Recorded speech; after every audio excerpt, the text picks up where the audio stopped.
திருவாரூர் மாவட்டம் திருத்துறைப்பூண்டியில் சமையல் மாஸ்டர் கொலை வழக்கில் திடீர் திருப்பம் ஏற்பட்டுள்ளது. அவரது மனைவி மற்றும் உறவினர் இருவரும் சேர்ந்து கொலை செய்தது அம்பலமாகியுள்ளது.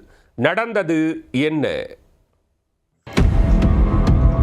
திருவாரூர் மாவட்டம் திருத்துறைப்பூண்டி கீழாந்தி வடிகால் வாய்க்கால் அருகே 45 வயது மதிக்கத்தக்க ஒருவர் மர்மமான முறையில் இறந்து கிடந்துள்ளார். திருத்துறைப்பூண்டி காவல் துணை கண்காணிப்பாளர் பவானியா மற்றும் கோட்டூர் காவல் நிலைய ஆய்வாளர் மோகன் ஆகியோர் நேரடியாக சம்பவ இடத்துக்கு சென்று ஆய்வு நடத்தினர். மேலும் மோப்பனாய் உதவியுடன் அப்பகுதியை காவல்துறையினர் அலசி ஆராய்ந்தனர். போலீசாரின் விசாரணையில் அங்கு சடலமாக கிடந்தவர் பொன்னிறை பகுதியைச் சேர்ந்த சுப்பிரமணியன் என்பது தெரிய வந்தது. கீராந்தி அருகே உள்ள சிசிடிவி காட்சிகளை சோதனை செய்தபோது சுப்பிரமணியன் சந்திரசேகர் என்பவருடன் சென்றதும் அதில் பதிவாகியிருந்தது. தஞ்சாவூர் மாவட்டம் புஞ்சூர் பகுதியைச் சேர்ந்த சந்திரசேகரை பிடித்து போலீசார் விசாரித்ததில் பல அதிர்ச்சி தகவல்கள் வெளிவந்தன. சந்திரசேகரனும் சுப்பிரமணியனும் உறவினர்கள்.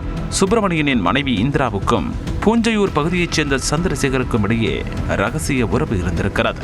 இதை தெரிந்து கொண்ட சுப்பிரமணியன் இருவரையும் கடுமையாக கண்டித்திருக்கிறார். இந்த நிலையில் சுப்பிரமணியனை கொலை செய்வதற்கு அவருடைய மனைவி இந்திராவும் சந்திரசேகரும் திட்டம் தீட்டியுள்ளனர். சம்பவத்தன்று சுப்பிரமணியனும் சந்திரசேகரனும் சேர்ந்து மது அருந்தி இருக்கின்றனர். மது அருந்திவிட்டு இருவரும் ஒரே இருசக்கர வாகனத்தில் செல்லும் போது அதிக மது போதையில் இருந்த சுப்பிரமணியை தலையில் கல்லால் தாக்கி வாய்க்காலில் தள்ளிவிட்டு கொலை செய்திருக்கிறார் சந்திரசேகர். இதனைத் தொடர்ந்து சந்திரசேகர் மற்றும் இந்திரா ஆகிய இருவரையும் ஆலிவலம் காவல்துறையினர் கைது செய்து திருச்சி மத்திய சிறையில் அடைத்துள்ளனர்.